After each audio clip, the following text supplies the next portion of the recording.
ಅಂತೂ ನನ್ ಗಂಡ ದೊಡ್ಡವನಾಗ್ಬಿಟ್ಟ.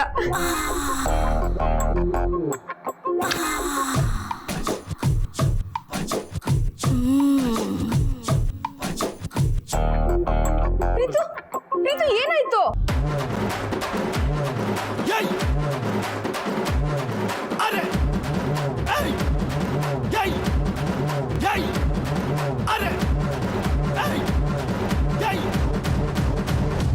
ಹೆದರ್ಕೊಂಬಿಟ್ಟಿಯಾ? ನಿನಗೇನೂ ಆಗಿಲ್ವಾ?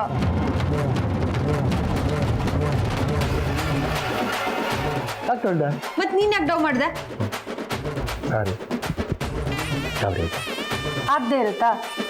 ಅದು ನೀನು ಮುತ್ಕೊಟ್ಟಲ್ಲ, ಆ ನೆಶೆಗೆ ತಲೆ ತಿರುಗಿ ಬೀಳೋಗಾಯ್ತು. ಅಬ್ಬಬ್ಬಬ್ಬಾ, ಈ ಮಾತಿಗೇನು ಕಮ್ಮಿ ಇಲ್ಲ. ಅದಕ್ಕೆ ಫೇಮಸ್ಸು. ಅದಿರಲಿ, ಏನಿವತ್ತು ಅಮ್ಮವರು ಒಳ್ಳೆ ಮೂಡಲ್ಲಿರೋ ಆಗಿದೆ.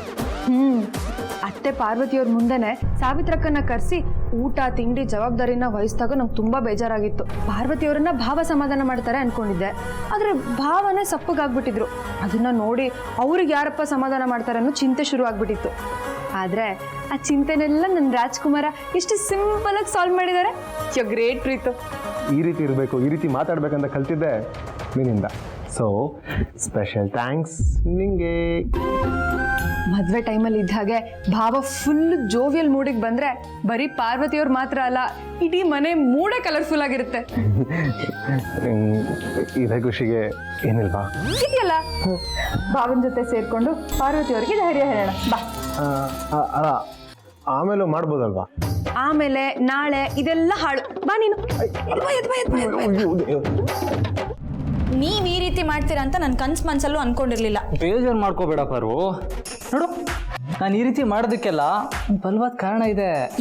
ಏನಂತ ಕಾರಣ? ಸಮಾಧಾನ, ಹೇಳ್ತೀನಿ.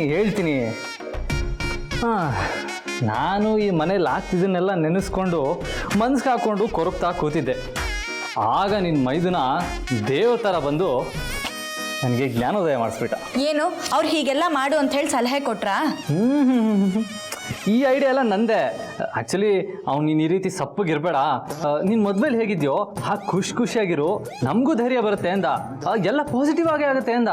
ಆ್ಯಕ್ಚುಲಿ ನನಗೂ ಅವ್ನು ಹೇಳಿದ ಕರೆಕ್ಟ್ ಅಂತ ಅನಿಸ್ತು, ಅದಕ್ಕೆ ಜಾಲಿಯಾಗಿದ್ದೀನಿ. ಹಾಂ, ಇನ್ಮೇಲೆ ನೀನು ಅಷ್ಟೇ ಈ ರೀತಿ ಅಳುಮುಂಜಿ ಮುಖ ಮಾಡ್ಕೊಂಡಿರಬಾರ್ದು.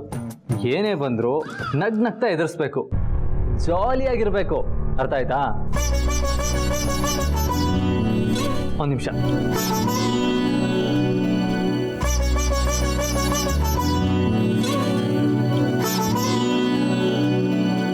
Tan tan. ಈ ಖುಷಿನ ಸೆಲೆಬ್ರೇಟ್ ಮಾಡೋದಕ್ಕೆ ಕೇಕ್. ಬಾ ಕೂತ್ಕೋ.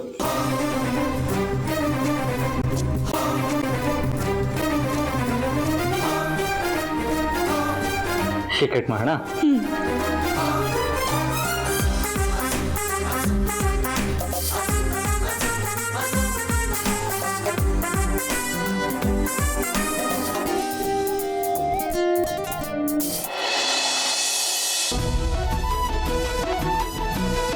ನಂಗೆ ತಿನ್ಸಲ್ವಾ?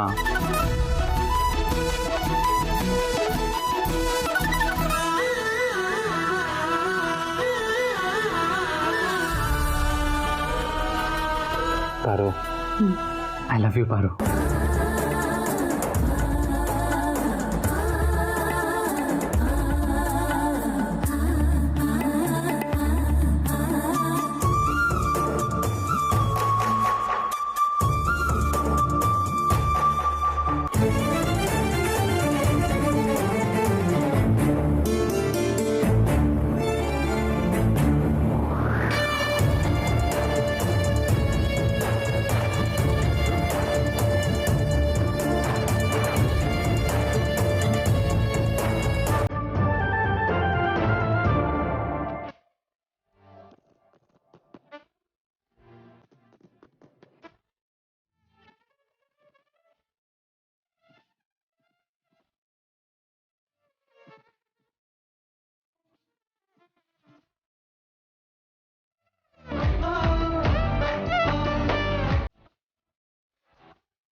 ಯಾಕೆ ಪಾರು?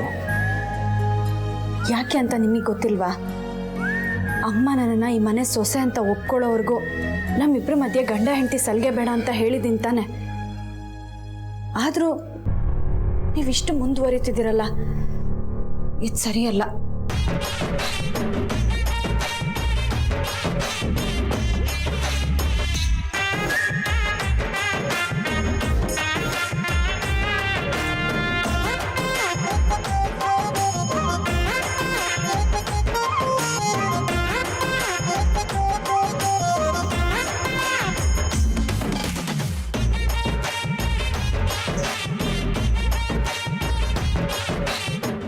ನೋಡಿ, ನನ್ನ ಹತ್ರ ಬಂದರೆ ನಮ್ಮ ಪ್ರೀತಿ ಮೇಲೆ ಆಣೆ ಅಷ್ಟೇ.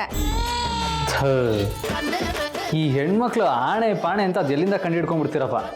ನಿಮ್ಗೆ ಬೇಕಾದಾಗ ನಿಮ್ಮ ಗಂಡನ್ನ ಕಂಟ್ರೋಲಿಗೆ ತಂದ್ಕೊಂಡ್ಬಿಡ್ತೀರ ಅಲ್ವಾ? ತಗೊಳ್ಳೇಬೇಕಲ್ಲ, ಇಲ್ಲ ಅಂದರೆ ಈ ರೀತಿ ತಪ್ಪು ಮೇಲೆ ತಪ್ಪು ಮಾಡ್ತಾನೆ ಇರ್ತೀರಾ. ಲವ್ ಮಾಡೋವಾಗ ಹಾಯಾಗಿದೆ ಎದೆಯೊಳಗೆ, ಮದುವೆ ಆದಮೇಲೆ ಯಾರಿಗೆ ಬೇಕು ಈ ಲೋಕ, ಯಾರಿಗೆ ಬೇಕು ಈ ಲೋಕ. ಏನಂದ್ರಿ? ಏನಿಲ್ಲ, ನನ್ನ ದುಃಖನ ಹಾಡಿನ ಮೂಲಕ ತೋಡ್ಕೊಳ್ತಾ ಇದ್ದೀನಿ.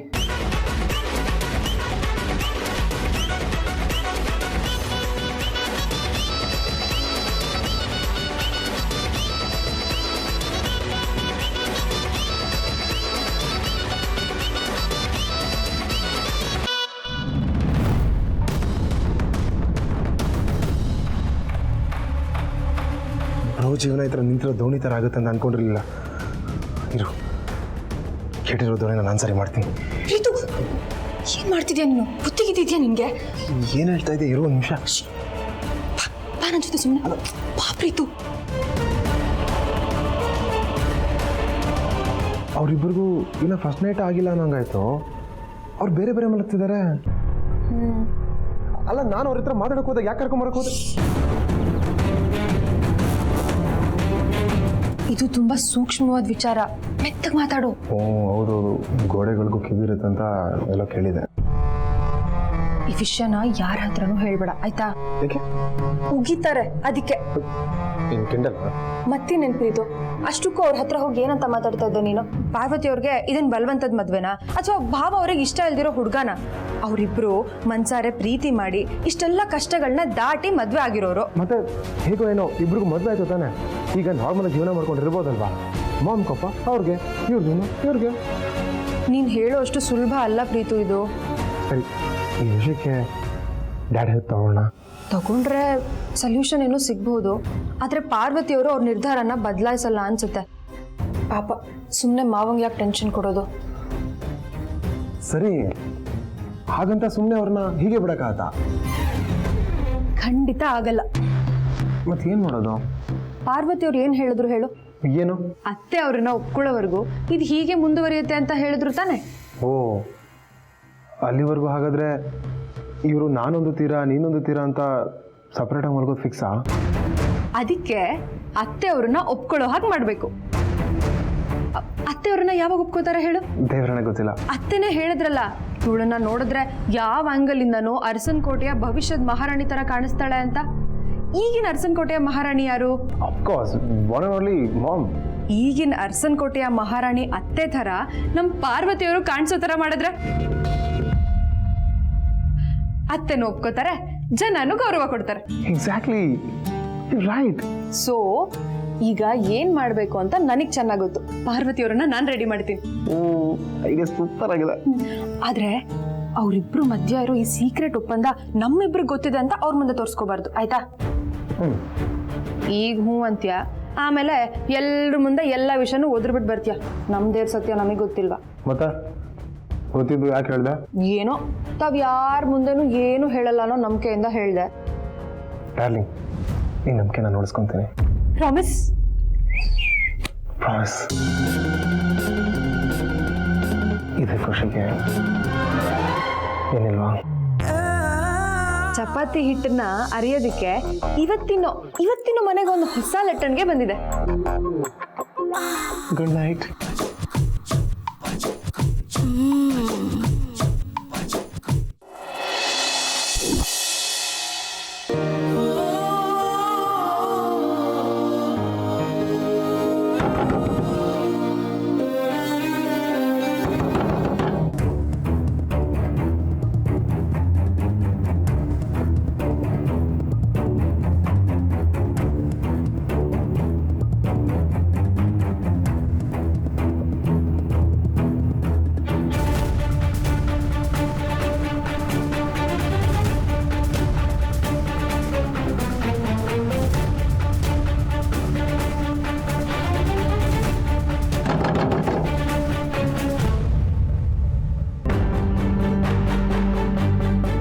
ಗುಡ್ ಮಾರ್ನಿಂಗ್ ಅದಕ್ಕೆ. Good morning bro.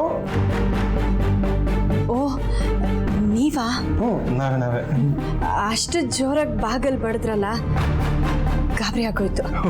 ಅದಕ್ಕೆ ಮಲ್ಗಿ ಚಾಪದ ಮೇಲೆ ಸೈಡ್ಗಿಟ್ಟು ಓಡ್ ಬಂದ್ರಾ? ಚಾಪೆನಾ? ಅಲ್ಲಲ್ಲ, ಮಲಗಿದ್ದವರು ಗಾಬರಿಯಲ್ಲಿ ಎದ್ದು ಓಡ್ ಬಂದ್ರ ಅಂತ ಕೇಳ್ತಿದ್ದಾನೆ. ನಾನು ಹೆಂಡತಿ ಹೇಳಿದ್ದೆ ಕರೆಕ್ಟು. ಅಲ್ಲ ಪ್ರೀತು, ಜನನಿ ಈಗೇನು ಹೇಳಲೇ ಇಲ್ಲ, ಕರೆಕ್ಟ್ ಅಂತ ಹೇಳ್ತಾ ಇದೆಯಾ?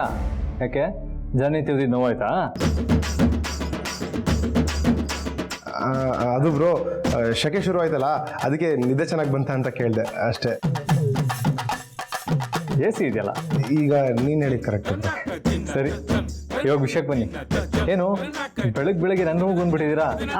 ಅದು ಭಾವ, ನಿನ್ನೆ ಇಬ್ಬರಿಗೂ ಕನ್ಸು ಬಿದ್ದಿತ್ತು. ಕನ್ಸ? ಏನು? ಅತ್ತೆ ಪಾರ್ವತಿಯವರನ್ನ ಸೊಸೆಯಾಗಿ ಒಪ್ಕೊಂಡ ಹಾಗೆ ಕನಸು ಬಂದಿತ್ತು.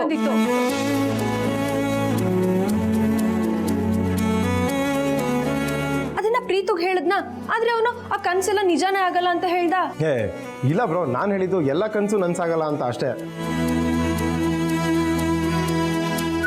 ಆಯ್ತಪ್ಪ, ಹಾಗೆ ಹೇಳ್ದೆ ಅಂತ ಅನ್ಕೊಳ್ಳೋಣ. ಆದ್ರೆ ನನಗ್ ಬಿದ್ದಿದ್ ಕನ್ಸನ್ನ ನನ್ಸ್ ಮಾಡ್ಕೋಬಹುದು ಅಂತ ಅನಿಸ್ತು. ಅದಕ್ಕೆ ಇವನ್ನ ಕರ್ಕೊಂಡು ಇಲ್ಲಿಗೆ ಬಂದೆ. ಅದಕ್ಕೆ ನಾವೇನ್ ಮಾಡ್ಬೇಕು ಜನನಿ? ಏನಿಲ್ಲ ಭಾವ, ಪಾರ್ವತಿಯವರು ಹೇಗಿದ್ರೆ ಅತ್ತೆ ಇವ್ರನ್ನ ಒಪ್ಕೊಳ್ತಾರೆ ಅಂತ ಆ ಕನ್ಸಿಂದ ನನಗೆ ಗೊತ್ತಾಯ್ತು. ಹೌದಾ? ಹೇಗೆ? ಅತ್ತೆಗೆ ಪಾರ್ವತಿಯವರು ಅವ್ರ ಥರ ಕಾಣಬೇಕು, ಎಲ್ಲರೂ ಅವರಿಗೆ ಗೌರವ ಕೊಡಬೇಕು ಅನ್ನೋ ಆಸೆ ಅವ್ರ ಮನಸ್ಸಲ್ಲಿದೆ. ಇದನ್ನ ಎಷ್ಟೋ ಸಲ ಇಂಡೈರೆಕ್ಟ್ ಆಗಿ ಎಲ್ಲರ ಮುಂದೆ ಹೇಳಿದ್ದಾರೆ ತಾನೆ. ಇದು ಅತ್ತೆನೇ ಬಾಯಿ ಬಿಟ್ಟು ಹೇಳಿರೋ ನಿರೀಕ್ಷೆ. ಅವ್ರು ಅನ್ಕೊಂಡಿರೋ ಎಷ್ಟೋ ನಿರೀಕ್ಷೆಗಳನ್ನ ನಾವು ನಿಜ ಮಾಡೋದಕ್ಕಾಗುತ್ತೋ ಇಲ್ವೋ ಗೊತ್ತಿಲ್ಲ. ಅಟ್ಲೀಸ್ಟ್ ಪಾರ್ವತಿಯವರನ್ನ ಅವ್ರ ಥರ ಕಾಣಿಸೋ ಮೂಲಕ ಇದು ಒಂದು ನಿರೀಕ್ಷೆನಾದರೂ ನಾವು ನಿಜ ಮಾಡ್ಬೋದಲ್ವಾ ಭಾವ? Wow, super idea. ಇದು ನನ್ನ ಹತ್ರ ನೀನು ಹೇಳಲೇ ಇಲ್ಲ. ಇಲ್ಲ ಹೇಳಿದ್ಲು. ಅಲ್ಲ, ಅಖಿಲಮ್ಮನ್ ಥರ ನಾನ್ ಕಾಣದ? ಹೇಗೆ?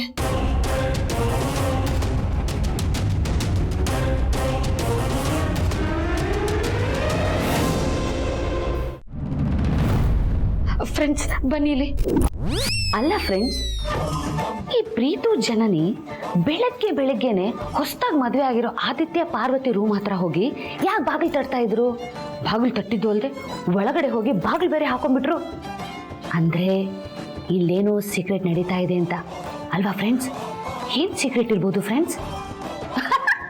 ಇನ್ನೇನಿರುತ್ತೆ, ಆ ಕೆಲಸದವಳು ಪಾರ್ವತಿನ ಅಕ್ಕ ಈ ಮನೆ ಸೊಸೆಯಾಗಿ ಒಪ್ಕೊಳ್ಳೋದಕ್ಕೆ ಏನಾದರೂ ಪ್ಲಾನ್ ಮಾಡ್ತಾ ಇರ್ತಾರೆ ಅಲ್ವಾ? ಅದಕ್ಕೆ ಈ ನಿಮ್ಮ ಫ್ರೆಂಡ್ ದಾಮಿನಿ ಬಿಡ್ಬೇಕಲ್ಲ. ದಾಮು, ಯಾಕೆ ಆ ಪಾಪದ ಹುಡುಗಿ ಮೇಲೆ ಅಷ್ಟೊಂದು ದ್ವೇಷ ನಿನಗೆ? ಅವಳು ಈ ಮನೆ ಸೊಸೆಯಾಗಿ ಬಂದಿರೋದಕ್ಕೆ ಅಲ್ವಾ ನಿನಗೆ ಹೆಲ್ಪ್ ಆಗಿರೋದು? ಏನು ಹೆಲ್ಪ್ ಆಗಿರೋದು? ಅವಳಾಗಿರೋ ಹೊತ್ತಿಗೆ ಈಗಲೂ ನಿನ್ನನ್ನು ಚೆನ್ನಾಗಿ ನಡ್ಸ್ಕೊತಿದ್ದಾಳೆ. ಆ ಜಾಗದಲ್ಲಿ ಬೇರೆ ಯಾರಾದರೂ ಇದ್ದಿದ್ರೆ ನೀನು ಆಡೋ ಆಟಕ್ಕೆ ಮುಗಿದು ಉಪ್ಪಿನಕಾಯಿ ಹಾಕಿರೋದು. ಇದೆಲ್ಲ ಯಾಕೆ ನಿನಗೆ ಅರ್ಥ ಆಗಲ್ಲ? ಸ್ಟೇಟಸ್ಸು ಕಣ್ರಿ, ಸ್ಟೇಟಸ್ಸು. ಅಕ್ಕನಿಗಂತೂ ಇದು ಲೆಕ್ಕಕ್ಕೆ ಇಲ್ಲ, ಆದರೆ ನನಗೆ ಅದೇ ಮಾನದಂಡ. ನಿಮಗ್ ಗೊತ್ತೇನ್ರಿ? ನಿಮಗೊಂದು ವಿಷಯ ಗೊತ್ತಾ? ಮೊದ್ಲೆಲ್ಲ ಏ ಪಾರ್ವತಿ ಅಂತ ಕೂಗಿದ್ರೆ ಸಾಕು ಓಡ್ ಬಂದು ಮೇಡಮ್ ತಲೆ ನೋತಾ ಇದೆಯಾ, ಕಾಫಿ ಕೊಡ್ಲಾ, ತಲೆ ಒತ್ಕೊಡ್ಲಾ ಅಂತ ಕೇಳೋಳು. ಆದ್ರೆ ಈಗ ಆ ಥರ ಕೇಳೋದಕ್ಕೆ ನನಗೆ ಧೈರ್ಯ ಸಾಕಾಗ್ತಿಲ್ಲ. ಅಂದ್ರೆ ಅವಳ ಮೇಲೆ ಭಯ ಬಂದಿದೆ ಅಂತ ಆಯ್ತು. ಚಾನ್ಸೇ ಇಲ್ಲ. ನನಗೇನು ಅವಳನ್ನ ಕಂಡ್ರೆ ಭಯ ಇಲ್ಲ. ನನಗೆ ಆದಿತ್ಯ ಅಂದರೆ ಭಯ. ನಾನು ಆ ಪಾರ್ವತಿಗೆ ಏನಾದರೂ ಅನ್ನೋದು, ಅದು ಕೋಪಿಸ್ಕೊಂಡು ಆದಿತ್ಯ ನನ್ನ ಮೇಲೆ ತಿರುಗಿ ಬಿದ್ದರೆ ಅಂತ ತೆಪ್ಪಗಿದ್ದೀನಿ ಅಷ್ಟೇ. ಅದರಲ್ಲೂ ಅವಳು ನನ್ನ ಸರಿ ಸಮನ ಕೂತ್ಕೊಂಡು ಊಟ ಮಾಡ್ತಾಳಲ್ಲ, ಅವಾಗ ನನ್ನ ಹೊಟ್ಟೆಲಿ ಬ್ಯಾಡ್ಗೆ ಮೆಣಸಿನ್ಕಾಯಿ ಪುಡಿ ಸುರಿದಂಗೆ ಆಗುತ್ತೆ ಗೊತ್ತಾ. ಹೋಗಿ ಹೋಗಿ ನಿಮ್ಮ ಹತ್ರ ಹೇಳ್ತಿದ್ದೀನಲ್ಲ, ನನಗೆ ಬುದ್ಧಿ ಇಲ್ಲ. ನನ್ನ ಕರ್ಮ. ಹೋಗೋ ಅಮಾಯಕರನ್ನ ಹೀಗೆ ಗೋಳಿ ಹಿಕ್ಕೋತಾ ಇರೋ. ನಿನ್ನ ಒಂದಲ್ಲ ಒಂದ್ ದಿವಸ ಯಾರಾದ್ರೂ ಒಬ್ರು ಗೋಳಿ ಹಿಕ್ಕೋತಾರೆ. ಅದು ನನ್ನ ಕಣ್ಣಾರೆ ನೋಡಿ ಒಂದು ಅಂಡೆ ಬಾದಾಮಿ ಹಾಲು ಕುಡಿತೀನಿ ಕಣೆ. ಹಾ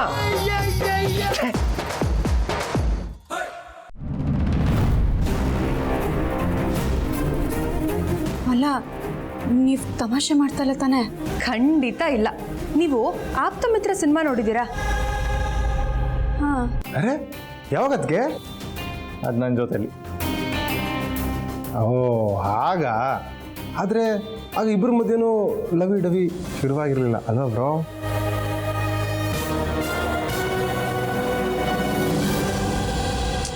ರೀತು ನೋಡಿ ಪಾರ್ವತಿಯವರೇ, ಆಪ್ತ ಮಿತ್ರ ಸಿನಿಮಾದಲ್ಲಿ ಗಂಗಾ ನಾಗವಲ್ಲಿನ ನೋಡಿ ತನ್ನನ್ನೇ ನಾಗವಲ್ಲಿ ಅನ್ಕೊಂಡು ನಾಗವಲ್ಲಿ ಥರ ಬದಲಾದ್ಲು. ಅದೇ ಥರ ನೀವೀಗ ಅತ್ತೆ ಥರ ಬದಲಾಗಬೇಕು.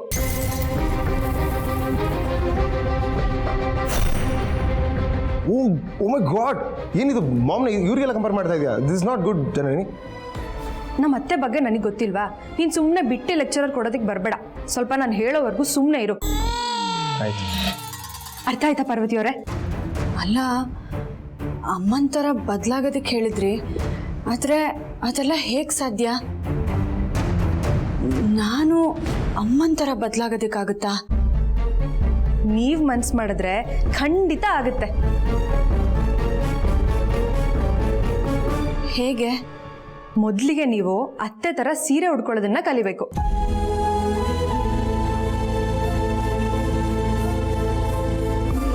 ಹಾಗೆ ಅವ್ರ ಸ್ಟೈಲನ್ನು ನೀವು ಕಲಿಬೇಕು. ಅವ್ರು ನಡೆಯೋದು, ಕೂರೋದು, ಹೇಳೋದು, ಮಾತಾಡೋದು ಇದನ್ನೆಲ್ಲ ಸ್ಟೆಪ್ ಬೈ ಸ್ಟೆಪ್ ಕಲಿತಾ ಹೋಗಬೇಕು. ಸದ್ಯಕ್ಕೀಗ ಅವ್ರ ಥರ ಸೀರೆ ಉಟ್ಟು ಒಡವೆ ಹಾಕೊಳ್ಳೋದನ್ನ ಕಲಿತ್ರೆ ಸಾಕು. ಅಯ್ಯಯ್ಯೋ, ಇದೆಲ್ಲ ನನ್ನ ಕೈಯಿಂದ ಆಗಲ್ಲ. ಹೋಗಿ ನಾನು ಅಮ್ಮನ ಥರ ತಯಾರಾಗದ? ಸಾಧ್ಯನೇ ಇಲ್ಲ. ಕರೆಕ್ಟ್. ಅದಕ್ಕೆ ನಾನು ಆವಾಗಲೇ ಇವಳಿಗೆ ಹೇಳ್ದೆ ನಿಮ್ಮಿಂದ ಇವೆಲ್ಲ ಆಗಲ್ಲ ಅಂತ. ಆದರೂ ನನ್ನ ಮಾತು ಕೇಳಲೇ ಇಲ್ಲ ಇವಳು. ಸ್ವಲ್ಪ ಸುಮ್ಮನೆ ಇರ್ತೀಯ ನೀನು? ಇರೋಣ. ಮದುವೆ ಆದಮೇಲೆ ಎಲ್ಲ ಗಂಡಸರು ಹೆಂಡತಿ ಮುಂದೆ ಸೈಲೆಂಟಾಗಿರಬೇಕು. ಈಗ ನಾನು ಮತ್ತೆ ಬ್ರೋ ನೀನಂಗೆ ಸೈಲೆಂಟಾ ವೈಲೆಂಟಾ? ನೀವಿಬ್ಬರು ಜೋಡಿ ನೋಡಿದ್ರೆ ಗೊತ್ತಾಗ್ತಿದೆ ಅದಕ್ಕೆ ತುಂಬ ಸೈಲೆಂಟು ಅಂತ. ಪ್ರೀತು, ನೀನೀಗ ಇಲ್ಲೇ ಇರ್ತೀಯಾ ಇಲ್ಲ ಹೊರಗೆ ಹೋಗ್ತೀಯಾ? ಸಾರಿ, ಕಂಟಿನ್ಯೂ ಪ್ಲೀಸ್. ಪಾರ್ವತಿಯವರೇ, ಈ ಪ್ರಪಂಚದಲ್ಲಿ ಅಸಾಧ್ಯವಾದದ್ದು ಯಾವುದೂ ಇಲ್ಲ. ಹೌದು ಪಾರು, ರಾಜಣ್ಣ ಹೇಳಿಲ್ವಾ? ಆಗದು ಎಂದು ಕೈಕಟ್ಟಿ ಕುಳಿತರೆ ಸಾಗದು ಕೆಲಸವು ಮುಂದೆ. ಮನಸ್ಸೊಂದಿದ್ದರೆ ಮಾರ್ಗವು ಉಂಟು, ಕೆಚ್ಚದೆ ಇರಬೇಕೆಂದು. ಕೆಚ್ಚದೆ ಇರಬೇಕೆಂದೆಂದು. ಹಲೋ, ಸಾಂಗ್ ಜಾಸ್ತಿ ಆದರೆ ಬೈತಾರೆ. ಪಾರು, ನಾವೆಲ್ಲರೂ, ಅದರಲ್ಲೂ ಎಸ್ಪೆಷಲಿ ಜನ ನಿನಗೆ ಎಷ್ಟು ಸಪೋರ್ಟ್ ಮಾಡ್ತಾ ಇದ್ದಾಳೆ. ಧೈರ್ಯ ತಗೋ ಪಾರು, ಯಾಕೆಷ್ಟು ಅಂಜಿಕೆ? ಹ್ಞೂ ಅನ್ನು ಪಾರು. ಕಮ್ಮನದ್ಗೆ ಹ್ಞೂ ಅಂತ ಹೇಳಿ ಪಾರ್ವತಿಯವರೇ. ಸರಿ.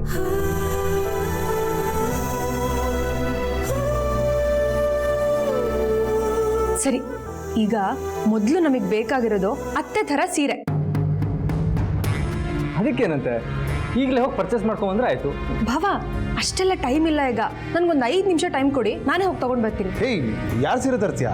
ಅತ್ತೆ ಸೀರೆ. ಹೆಂಗ್ ತರ್ತೀಯಾ? ಅತ್ತೆ ಗೊತ್ತಾಗ್ದಂಗೆ ತಗೊಂಡು ಬರ್ತೀನಿ. ಅಂದ್ರೆ ಕಳ್ತನ ಮಾಡ್ತೀಯಾ? ಹಾಗೆ ಅನ್ಕೋ. ಹಂಗಾರೆ ನಾನು ಈ ಕಳ್ತನ ಆಟಕ್ಕೆ ಕದಿಯ ಆಟಕ್ಕೆಲ್ಲ ಇಲ್ಲಪ್ಪ. ಮಾಮ ಗೊತ್ತಾದ್ರೆ ಅಷ್ಟೇ. ಹೋಗ್ಲಾ ನೀನು? ನಾನು ಒಬ್ಳೆ ಹೋಗಿ ತಗೊಂಡು ಬರ್ತೀನಿ, ನೀನು ಇಲ್ಲೇ ಇರು. ಓ, ನೀನು ಹೋಗ್ತಿದ್ಯಾ? ಹಂಗಾರೆ ನೀನು ಇರ್ತೀಯ ಅಂದ್ರೆ ನಾನು ಜೊತೆಗೆ ಬರ್ತೀನಿ. ಬ್ರೋ, ಹೋಗಿ ಬರ್ತೀನಿ. ಸರಿ, ನಾವು ಬರೋ ಅಷ್ಟರಲ್ಲಿ ನೀವಿಬ್ರು ಫ್ರೆಶ್ ಅಪ್ ಆಗಿ ರೆಡಿಯಾಗಿ. ಹಾಂ,